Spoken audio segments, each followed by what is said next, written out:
malam. Baik dengan ceria. Izinkan saya ucapkan salam untuk Bapak Ibu yang cantik, ganteng, dan berbahagia. Selamat siang bagi kita semuanya. Untuk memulai acara kita akan memulai di dalam doa yang akan dibawakan oleh Bapak Muhammad Taufik Jupri SPDI. Kepada Bapak Muhammad Taufik Jupri kami persilakan.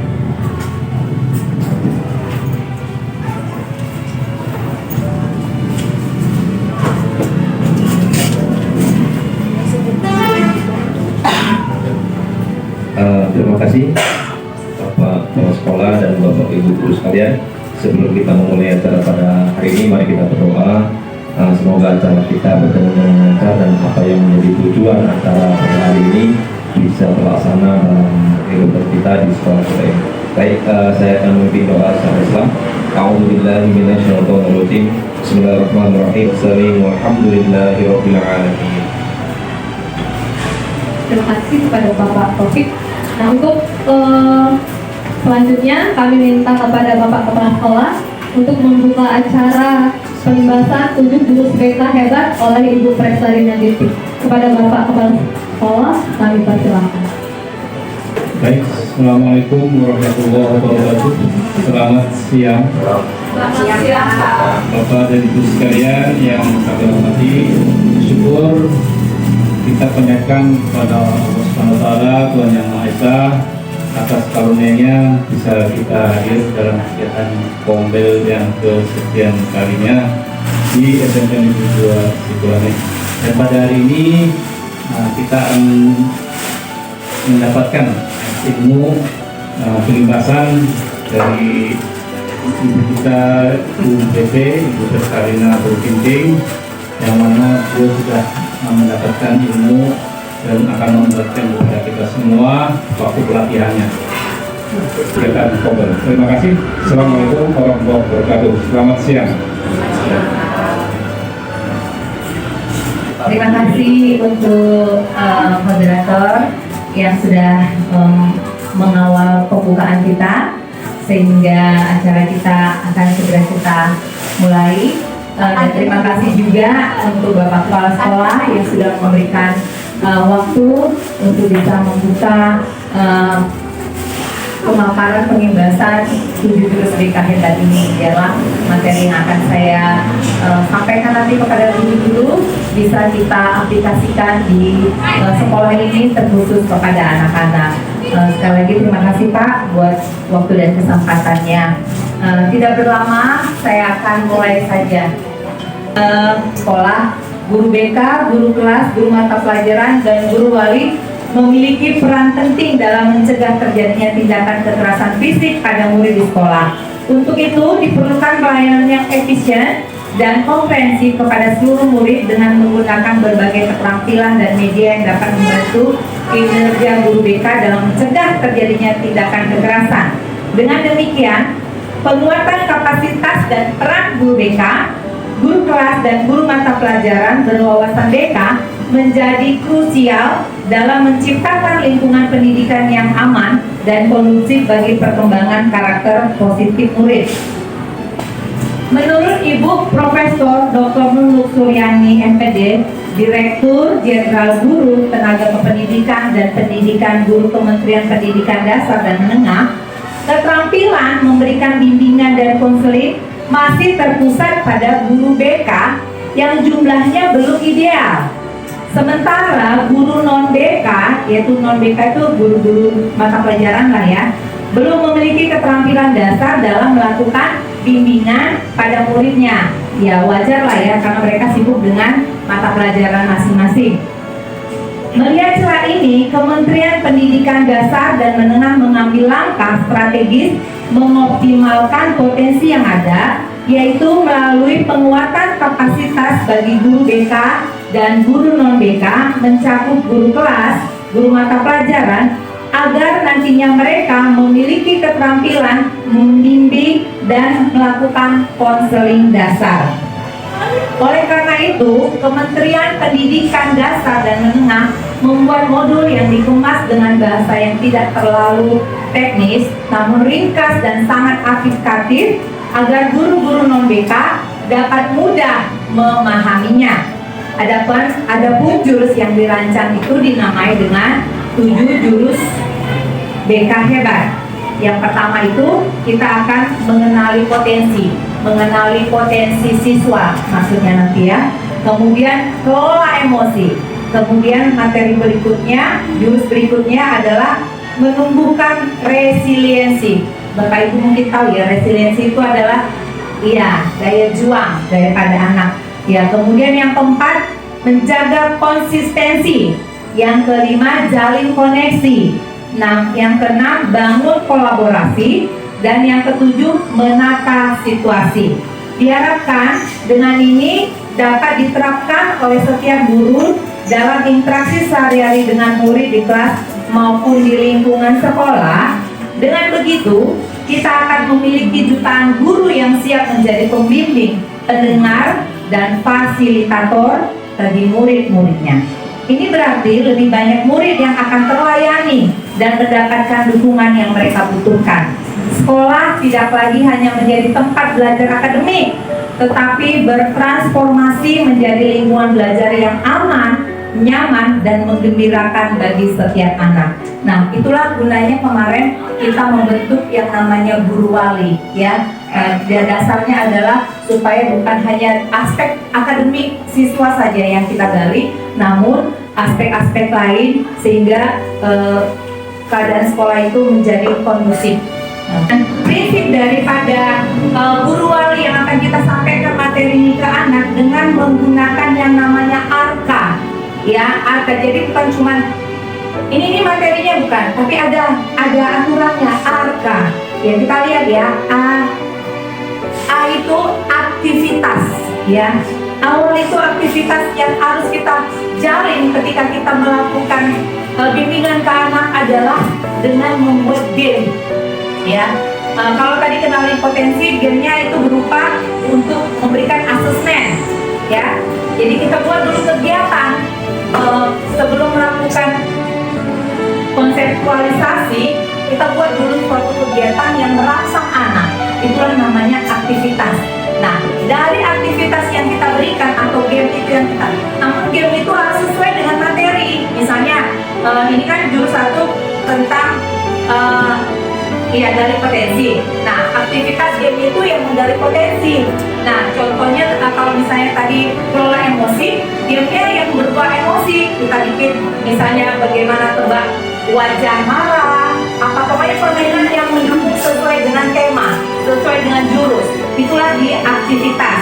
Kemudian refleksi adalah langsung direfleksikan kegiatan itu dengan anak-anak. Nah, dari permainan ini apa yang kau rasakan, apa yang kau dapatkan, itulah bentuk refleksi dari aktivitas. Nah, selanjutnya kita masuk ke konseptualisasi. Itu konseptualisasi pada bagian ini masukkan konsep data tim deskripsi mengenai nilai inti pelajaran, ya materi. Ini tentang materinya kita ajarkan lah. Nah, dari potensi itu apa dijelaskan di situ. Tapi awalnya kita buat permainan dulu. Kemudian merangsang anak dengan memberikan refleksi. Kemudian barulah penjelasan. Ya, penjelasan itulah konseptual. Nah, lalu aplikasi. Jadi bimbing itu bukan sekedar masalah muka. Ini rupanya yang kita berikan ke anak sebagai guru wali. Nah, alurnya harus menggunakan alur ARKA, ya, ARKA. Nah, kenapa perlu jurus 1 itu potensi? Karena dari potensi kita tahu anak itu kita bimbing selanjutnya ke mana, ya, minat bakatnya kemana, gaya belajarnya seperti apa. Nah, sebagai guru wali itu yang akan kita sampaikan ke guru-guru yang lain, sehingga guru lain juga tahu, oh, anak itu rupanya gaya belajarnya kinestetik, jadi nggak kita bisa paksakan visual atau sebaliknya seperti itu. Demikian juga minat belajarnya. Nah, dari guru wali lah nanti dapat penilaian itu disampaikan ke guru-guru yang lain. Makanya tetap di situ nanti alurnya ada yang kolaborasi, ya kan? Nah, kemudian di aplikasi. Nah, setelah ini dari permainan, kemudian direfleksikan, kemudian kita sudah kasih pemaparan tentang materi kita itu atau jurus kita itu, lalu aplikasikan ke kehidupan, aplikasikan ke kegiatannya sehari-hari. Jadi penerapan ilmu yang dia dapat, bimbingan yang dapat itu memang benar-benar harus dilakukan, ya, diaplikasikan, artinya dilakukannya gitu, diterapkannya, sehingga itulah tujuannya tadi adalah bukan hanya sekedar akademik, tapi pembentukan karakter, ya, pembentukan karakter anak. Jadi, nah, jurus pertama tadi adalah kenali potensi. Nah, dalam materi ini, guru dibekali kemampuan melakukan asesmen minat dan bakat murid secara sistematis untuk membantu mereka mengenali potensi diri. Pengenalan potensi menjadi fondasi penting dalam proses pendampingan yang efektif, karena setiap murid memiliki kekuatan dan kecenderungan unik yang perlu dipetakan. Dengan data minat dan bakat yang akurat, ya, jadi kita bukan hanya menerka-nerka, tapi punya data. Karena itu dikasih asesmen, ya, dari online, ya. Saya sudah kirim ke grup, nanti itu yang kita lakukan pertama. Kemudian dengan data minat dan bakat yang akurat, guru dapat mengarahkan murid pada pilihan kegiatan, strategi belajar, dan rencana karir yang lebih tepat sasaran. Oke. Nah, silakan lihat ke grup, tadi saya sudah share, bisa Bapak Ibu klik ya, agar kelihatan.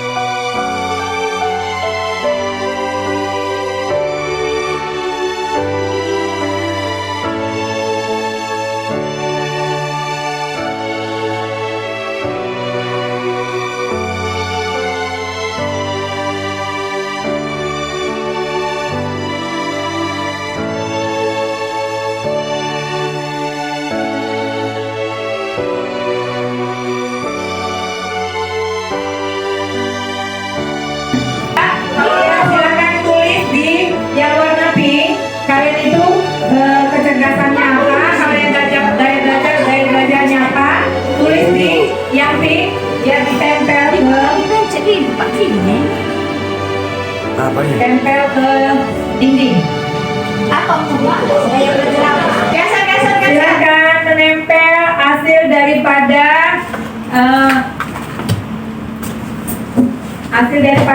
kalian tadi sudah mengisi asesmen tentang daya belajar. Tempel, ya. Oke, ya. Terima kasih. Dan kita masuk kepada K, ya. Nah, kita bisa jelaskan apa urgensi asesmen. Nah, inilah poin-poinnya, ya. Urgensi asesmen, ya. Mendeteksi kesenjangan antara potensi aktual dan potensi optimal murid, ya. Potensi aktual maksudnya potensi yang setelah kita dapat dari hasil asesmen, dan potensi yang memang sudah terlihat dari diri murid, ya. Kita bisa analisis itu. Kemudian pemetaan kecocokan karir berdasarkan kepribadian, ya, skor dominan pada 6 dimensi minat, ya. Nah, terus kemudian multiple intelligence, identifikasi modalitas belajar untuk murid, profil kecerdasan berbasis 8 kategori Gartner. Nah, inilah materi-materi nanti yang akan kita pelajari, yang akan kita ketahui untuk bisa kita menggali potensi daripada mengenali potensi daripada murid. Kemudian juga ada di sini, ini kan kita sudah masuk konseptual, ya, penjabaran daripada materi jurus lah istilahnya, ya. Nah, apa itu inteligensi, apa itu kecerdasan, ya. Saya rasa kalau saya lempar ini biasanya kalau kita ke murid kita tanya langsung, bukan langsung kita jelaskan inteligensi itu enggak, itu kan kita satu arah, ya, sifat-sifat. Tapi kita mau di sini untuk aktif muridnya, kita lempar dulu ke murid. Ada yang tahu apa itu inteligensi? Jadi sebenarnya yang banyak berpikir itu murid, ya. Kita hanya merangsang. Tadi inteligensi, kemudian kita jelaskan lagi apa itu kecerdasan majemuk, ya. Ya, kita jelaskan ke anak-anak. Nah, ini dia yang saya bilang tadi, ada kecerdasan majemuk itu ada visual, linguistik, kemudian interpersonal. Nah, saya ini lah cerdas interpersonal kemarin, lebih tinggi. kemudian intrapersonal, cerdas kinestetik juga ada di kecerdasan, bukan cuma di dalam belajar. Nah ini ada musikal, cerdas natural. Nah ini yang harus kita pahami sehingga bisa kita lihat nanti dari diri anak. Nah ini bedanya tadi ya. Kalau yang tradisional satu cara untuk semua murid aku samakan, tapi berdifferensiasi banyak cara sesuai minat dan bakat. Makanya tadi pertama kita kenali potensi dengan memberikan asesmen. Namun jangan kita tidak tahu asesmen itu apa aja, sehingga kita juga nggak bisa kasih masukan. Makanya tadi di konseptual tadi sudah dijelaskan. Ya, kemudian kayak itu masih belum terbuka pikirannya ke SMK.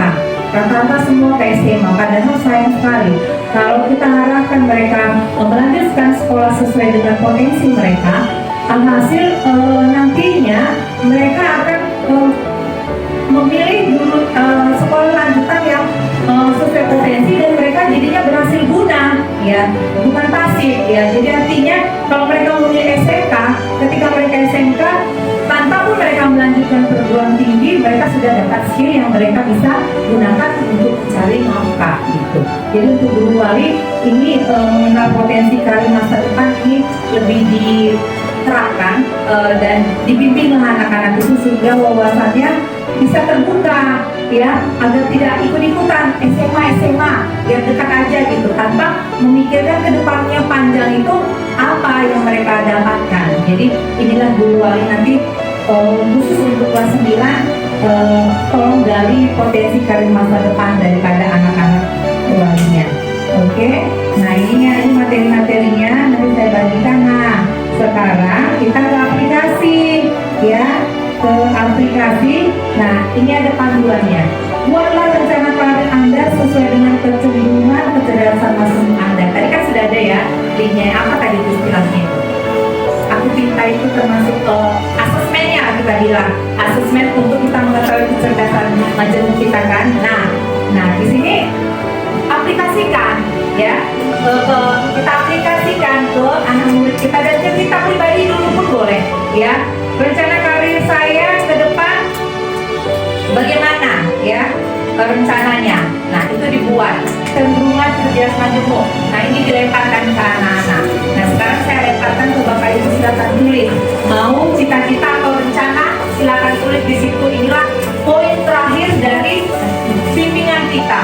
Yang pertama tadi aktivitas, ya, itu selalu bisa berbicara tentang game permainan yang sesuai dengan topik materi, ya. Gamenya harus sesuai. Misalnya kalau tadi misalnya resiliensi daya juang kan, cari game yang tentang daya juang, jangan gamenya untuk fokus gitu kan, nggak nyambung gitu. Gamenya harus sesuai dengan materi.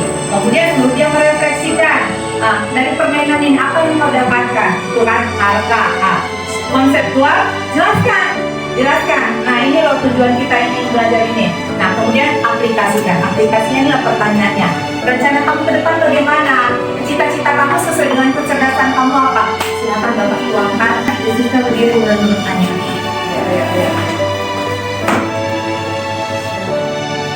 Ya, mau dipersingkat waktu ya, sebagai Terima kasih ya Bu narasumber. Jadi di sini sebetulnya saya sendiri sedikit sadar gitu kan. Kenapa alhamdulillah dari dulu tahunnya ada tes sekolah Riastek atau yang dari waktu kita itu. Karena aku pikir pada aku salah jurusan gitu sebetulnya. Tapi itu nggak perlu lagi sesali, berarti inilah rencana Tuhan gitu ya. Oke. Nah yang mau saya tanyakan Bu Bebe, ini kan tadi masih jurus yang pertama. Untuk setiap jurus itu yang ketujuh-tujuhnya itu nanti dia semuanya pakai angka itu tadi. Oke. Terus kalau untuk pertemuannya satu angka itu harus satu pertemuan. Tergantung kita pendekatannya ke murid. Nah, tidak ada batasan sih. Soalnya saya memang mau melaksanakan itu gitu untuk anak-anak waliku gitu kan. Jadi nanti mungkin untuk selanjutnya kalau ada yang mau saya tanya lebih lanjut, saya tanyakan dulu. Tapi untuk yang sekarang ini saya banyak mendapat hal baru. Saya berterima kasih kepada Ibu Bebe. Terima kasih. Menteri Agama. Ini informasi yang baru bagi saya, mungkin bagi guru yang lain.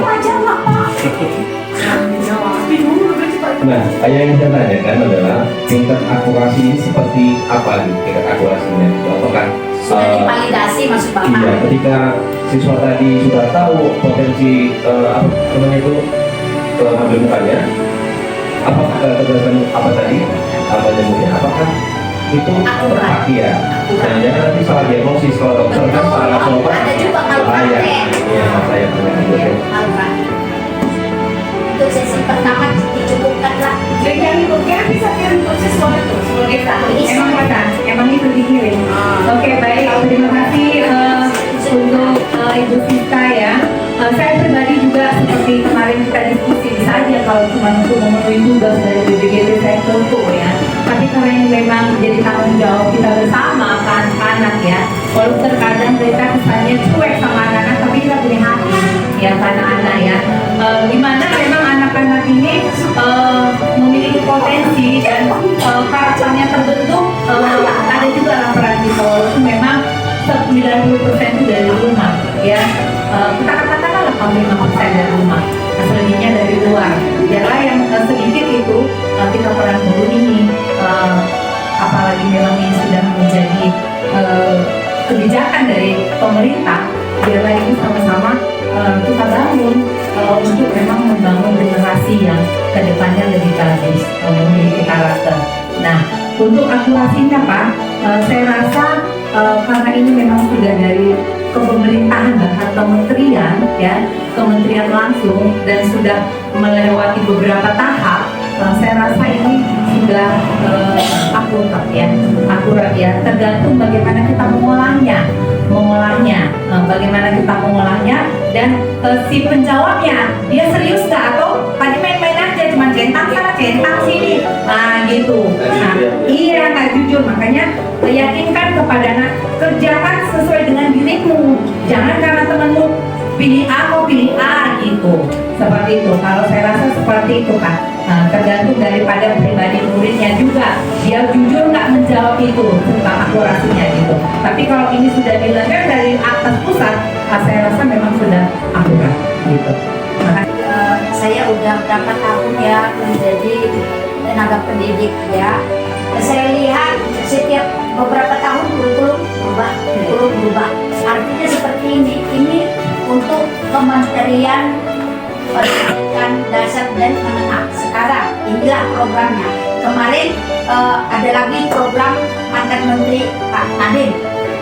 Saya melihat seperti ini, Pak Nadiem ada bikin kemarin banyak sampai mungkin triliun dananya, ya kan? Tapi akhirnya kali nol, ya kan? Untuk tindak lanjut ke depan kali nol itu nggak diberlakukan lagi. Muncul lagi yang baru, malah seperti ini, muncul lagi guru wali. Itu maksud saya seperti ini. Kalau tadi Pak Tobik menanyakan keakuratannya, hasil cerdas majemuk, hasil asesmen itu tadi, kalau saya pertanyakan, ini kita lakukan nanti bagian udah habisan anak beli paket pasti itu, ya pasti dia beli paket karena kita di sekolah nggak sediakan kan. Kalau kita sediakan paket dia nggak rugi, ini rugi. Bilang sama mamanya bapaknya beli paket, aku wajib memilih sini. Padahal untuk kedepannya ke beberapa tahun kemudian itu nggak lagi dilakukan. Maksud saya seperti ini, mungkin pada waktu ibu menjalani bimbingan kemarin ya di diklat itu ada yang pertanyaan seperti itu untuk kedepannya, bukan artinya ini lakukan capek-capek semua banyak dana habis sekali mau juga itu ya yang saya tanya. Kemudian satu lagi yang mau saya tanyakan, bagaimana kolaborasi antara wali kelas, ibu wali, guru wali, guru BP, kemudian PKS, kesiswaan. Yang tiga ini semua bersiswa, ya mungkin saya salah tanggap bahwa guru wali itu hanya untuk menambah jam bagi sertifikasi, mungkin sekian jam. Tapi maksudku ini sebenarnya kalau sudah dihasilkan dari Kementerian Dasar dan Menengah, dari yang keempat yang menangani siswa ini, apa kolaborasi keempat ini, gitu ya. Jadi terima kasih banyak. Terima kasih untuk pertanyaannya ya. Sebenarnya itu harusnya sampaikan sama pihak begitu ya. Saya cuma Ibu kali ini ya kan saya bilang apa pertanyaan itu. Oke, nanti akan saya tanyakan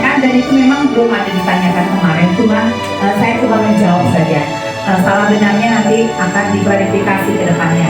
Kalau saya pribadi, kalaupun ganti menteri, kalaupun ada perubahan, saya rasa tetap masih ada kesinambungan, bersinergi.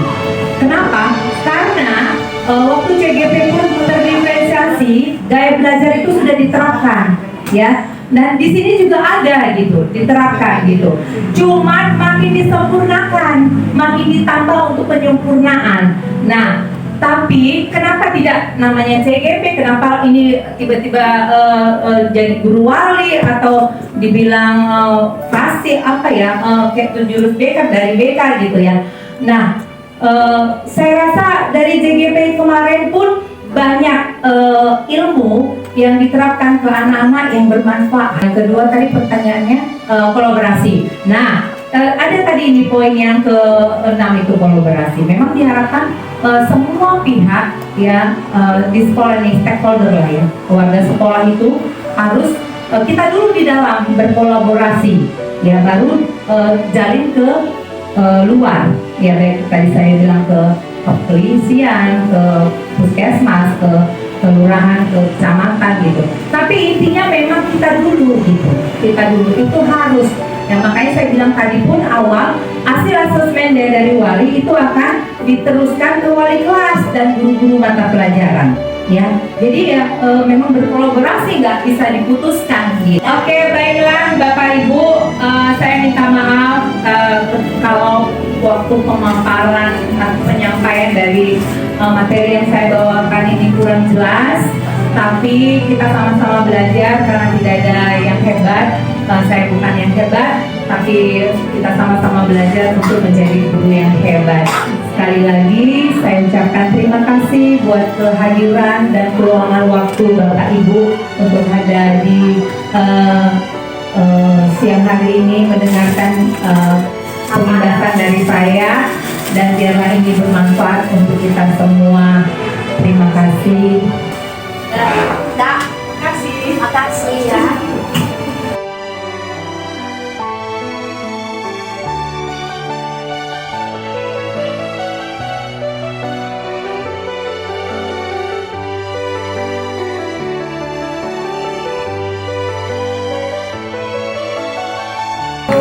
Oke, untuk menutup acara kita hari ini, kita akan menutupnya lagi di dalam doa yang akan dibawakan oleh Saya sendiri udah Ibu SAG. SAG. Mari kita berdoa. Saya akan berdoa membawakan sesuai dengan ajaran Agama Katolik. Dalam nama Bapa dan Putra dan Roh Kudus. Amin. Bapak bahas mengenai 7 jurus BK yang hebat.